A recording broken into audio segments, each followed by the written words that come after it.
ముఖ్యమంత్రి గారు ప్రభుత్వం తరఫున ఇచ్చినటువంటి వివరణలో చాలా కులంకషంగా 15 నెలల పాటు రాష్ట్ర ప్రభుత్వం చేసినటువంటి కార్యక్రమాలని ఏకరువు పెట్టడం జరిగింది అధ్యక్ష. అయితే ఇక్కడ ప్రభుత్వానికి నేను ఒక సూచన చేయదలుచుకున్నా అధ్యక్ష. 2014 నుంచి 2024 వరకు తెలంగాణ రాష్ట్రంలో బీసీలకు జరిగిన కేటాయింపులు పెట్టిన ఖర్చులు అధ్యక్ష చాలా భయంకరంగా ఉన్నాయి అధ్యక్ష. ఓబీసీల హాస్టల్స్ మెయింటెనెన్స్ కోసం 3,915 కోట్ల రూపాయలు కేటాయిస్తే ఖర్చు పెట్టింది 2,914 కోట్ల అధ్యక్ష. బతుకమ్మ చీరల కోసం 5,120 కోట్ల రూపాయలు నిధులని చెప్తే 2,168 కోట్లు ఖర్చు పెట్టారు అధ్యక్ష. ఇక్కడ ఎంబీసీ ఫైనాన్స్ కార్పొరేషన్ చూసుకుంటే అధ్యక్ష 3,850 కోట్లు అని చెప్పి 2018లో పెట్టారు అధ్యక్ష. కానీ రిలీజ్ చేసింది 601 కోట్లు అయితే ఖర్చు పెట్టింది 19 కోట్ల అధ్యక్ష. నాయ్ బ్రాహ్మణ ఫెడరేషన్కి 760 కోట్ల రూపాయలని చెప్పి నిధులు అన్నారు అధ్యక్ష. 83 కోట్లు ఖర్చు పెట్టిరు. అందులో 75 కోట్ల రూపాయలు కరెంటు బిల్లులకే వాపసు తీసుకున్నారు అధ్యక్ష. ఇక్కడ గౌడ కార్పొరేషన్కు 186 కోట్ల రూపాయలు అని చెప్పి పెట్టిరు అధ్యక్ష. 18 కోట్ల రూపాయలు ఖర్చు పెట్టిరు అధ్యక్ష. వడ్డెర కార్పొరేషన్కి 70 కోట్ల రూపాయలు నిధులు ఇస్తున్నామని చెప్పి 17 కోట్ల రూపాయలు ఖర్చు పెట్టిరు అధ్యక్ష. సగర కోఆపరేషన్ కూడా 33 కోట్లు అని చెప్పి 4 కోట్లు ఖర్చు పెట్టిరు అధ్యక్ష. బోయా కార్పొరేషన్కి 35 కోట్లు అని చెప్పి 27 కోట్లు రిలీజ్ చేస్తున్నామని చెప్పి 5 కోట్లు ఖర్చు చేసిరు అధ్యక్ష. ఇట్లా ఎంబీసీలకు సంబంధించిన విషయంలో కూడా అధ్యక్ష అనేక కార్పొరేషన్లు పెట్టి వాటికి భారీగా నిధులు ఇస్తున్నామని 10 సంవత్సరాల పాటు మా వర్గాల ప్రజలను చీట్ చేసిరు అధ్యక్ష. పోయిన బడ్జెట్లో మనం కూడా ఈ గవర్నమెంట్ కామారెడ్డి డిక్లరేషన్లో భాగంగా బీసీలకు ప్రతి ఏడాది 20,000 కోట్ల రూపాయలను బడ్జెట్లో పెడతామని చెప్పడం జరిగింది అధ్యక్ష. కానీ పోయినసారి దాన్ని 9,000కే కుదించడం జరిగింది అధ్యక్ష.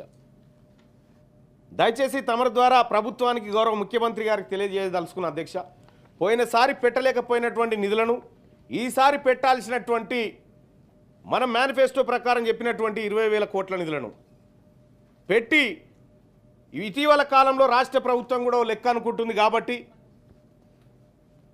ఆ లెక్క ప్రకారమైన నిధుల విషయంలో కానీ రాజకీయ అవకాశాల విషయంలో కానీ ఉద్యోగాల విషయంలో కానీ ఈ రాష్ట్ర ప్రభుత్వం చొరవ తీసుకోవాలి సార్. అట్లాగే ఎస్సీ ఎస్టీ సప్లాన్ లెక్క బీసీలకు కూడా సప్లాన్ తీసుకురావాల్సినటువంటి అవసరం ఉంది సార్.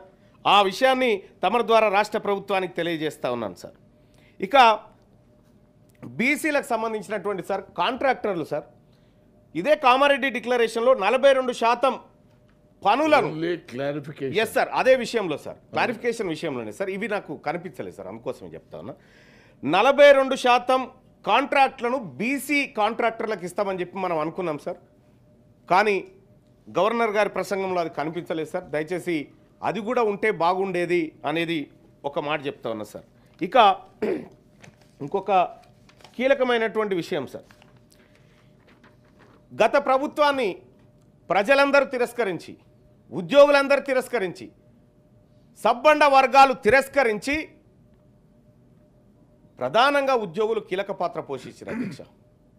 కానీ వాళ్ళు కొద్దిగా ఇబ్బంది పడతా ఉన్నారు అధ్యక్ష. వాళ్ళ సమస్యలు పూర్తి స్థాయిలో పరిష్కారం కాలేక అనేక ఇబ్బందులు పడతా ఉన్నారు. వాళ్ళ డిఏలు పెండింగ్లో ఉన్నాయి అధ్యక్ష.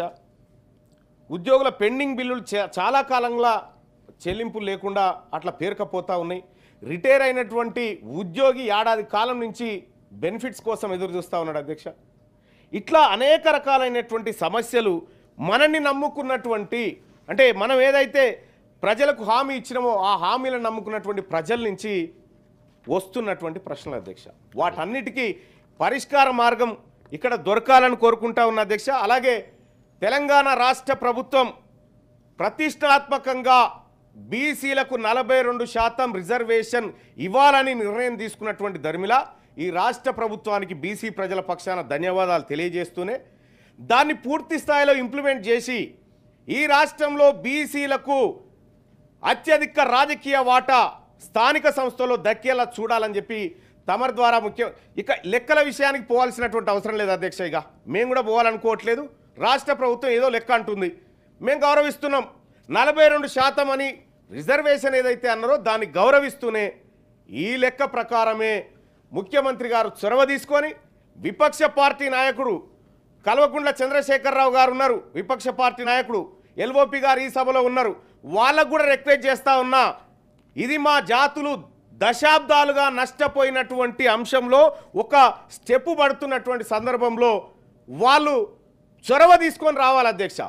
అలాగే భారతీయ జనతా పార్టీ కూడా రిక్వెస్ట్ చేస్తా ఉన్నాం అధ్యక్ష. ఇక్కడి నుంచి నిజంగా మా బీసీల పట్ల ప్రేమ కనుక ఉంటే, మా బీసీల పట్ల ఈ దేశంలో ఉన్నటువంటి పార్టీలకు ప్రేమ ఉంటే ఖచ్చితంగా 42% రిజర్వేషన్ అమలు చేయడం కోసం అందరూ కలిసి అఖిలపక్షంగా ప్రధానమంత్రి నరేంద్ర మోడీ గారి దగ్గరికి పోవాలి, కేంద్ర ప్రభుత్వం దగ్గరికి పోవాలి, పోయి మెప్పించాలి.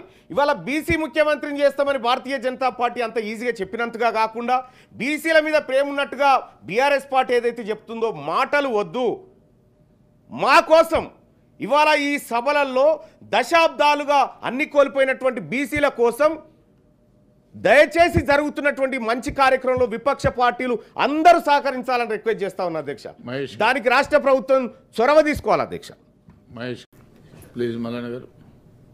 సార్, ఇవాళ మండలిలో ఒక అత్యుత్తమమైనటువంటి బీసీల చర్చ, ఎస్సీల వర్గీకరణ చర్చ జరుగుతూ ఉంటే విపక్ష నాయకులు బీఆర్ఎస్ పార్టీ నాయకులు ఈ సభలో ఉండి ఈ వర్గాల మీద ఉన్నటువంటి ప్రేమ, ఈ వర్గాల మీద ఉన్నటువంటి ఆప్యాయత చూయించుకోవాల్సినటువంటి అవసరం ఉండే అధ్యక్ష. అది లేకుండా అత్యంత కీలకమైనటువంటి నిమ్న వర్గాల గురించి ముఖ్యమంత్రి గారు ప్రకటన చేసే సమయంలో వాకౌట్ చేయడం అంటే ఈ వర్గాలను అవమానించిన తీరుగా కనిపిస్తూ ఉంది అధ్యక్ష. మేము ఎందుకు చెప్తా ఉన్నామంటే అధ్యక్ష, మేము ఇవాళ తెలంగాణ రాష్ట్రంలో ఉన్నటువంటి మెజారిటీ బీసీ ప్రజలు, మెజారిటీ ఎస్సీ ప్రజలు ఈ సభ ద్వారా మాకేం జరుగుతుంది మంచి అని టీవీల ముంగట కూర్చొని ఎదురు చూస్తూ ఉంది అధ్యక్ష. ఈ రాష్ట్ర ప్రభుత్వం ఎలాంటి మంచి చేయబోతుందో అని చూస్తున్నటువంటి సందర్భంలో వాళ్ళు చర్చలో ఉంటే బాగుండేది అధ్యక్ష. ఇది దురదృష్టకరమైనటువంటి అంశంగా భావిస్తూ ఉన్నాం అధ్యక్ష. ఏవిఎన్ రెడ్డి గారు. సరే, ప్రజాస్వామ్యంలో నిరసన తెలపవచ్చు, కానీ దానికి ఒక పద్ధతి అంటూ ఉండాలి కదా అధ్యక్ష. మొన్న 12th నాడు కూడా when governor was addressing this was the menace. దానివల్ల ఏమొస్తుంది అంటే ఏంటంటే, దీనివల్ల ఏమవుతుందంటే 2 రోజుల నుంచి కూడా గవర్నర్ ప్రసంగం మీద ఎంతో ముఖ్యమైనటువంటి చర్చలు వాళ్ళ యొక్క సభ్యుల యొక్క అభిప్రాయాలను వ్యక్తపరిచినప్పుడు గౌరవ ముఖ్యమంత్రి గారు వచ్చేసి వాటికి వివరించే సందర్భంలో ఇవన్నీ పెట్టేసుకొని న్యూసెన్స్ ఏందనేది అర్థం కాదు. ఎవరైనా ఖండించవలసిందే. భారతీయ జనతా పార్టీ పక్షాన కూడా నేను వాళ్ళ చర్యని ఖండిస్తున్నాను అధ్యక్ష. ఓకే, రఘోత్తమ్ రెడ్డి గారు.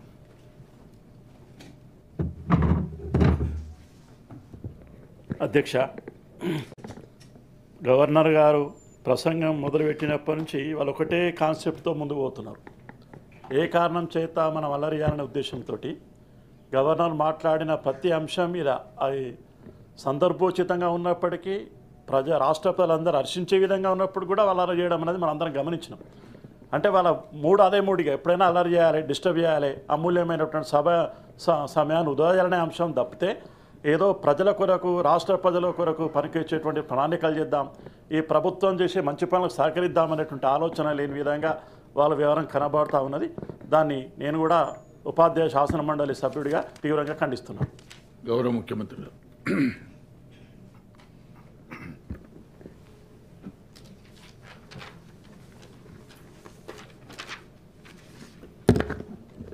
అధ్యక్ష, ఉభయ సభలను ఉద్దేశించి ప్రసంగించిన గౌరవనీయులైన తెలంగాణ రాష్ట్ర గవర్నర్ గారికి హృదయపూర్వకంగా ధన్యవాదాలు తెలియజేస్తున్నా అధ్యక్ష. గౌరవనీయులైన గవర్నర్ గారి ప్రసంగానికి ధన్యవాదాలు తెలిపే తీర్మానాన్ని పెద్దలు టి జీవన్ రెడ్డి గారు ప్రతిపాదించి, మహేష్ కుమార్ గౌడ్ గారు సమర్థించి, అదేవిధంగా ఈ చర్చలో సేరి సుభాష్ రెడ్డి గారు, అలుగుబెల్లి నర్సిరెడ్డి గారు, తాతా మధుసూదన్ గారు, తీన్మార్ మల్లన్న గారు, ఏవిఎన్ రెడ్డి గారు, రఘోత్తమ్ రెడ్డి గారు, ప్రొఫెసర్ కోదండరామ్ గారు, కల్వకుంట్ల కవిత గారు, ఆమెర్ అలీఖాన్ గారు, మీర్జా రియాజుల్ హుస్సేన్ ఎఫ్ఎండి గారు, చల్లా వెంకటరామరెడ్డి గారు, బల్మూర్ వెంకట నరసింహరావు గారు వారి వారి అభిప్రాయాలను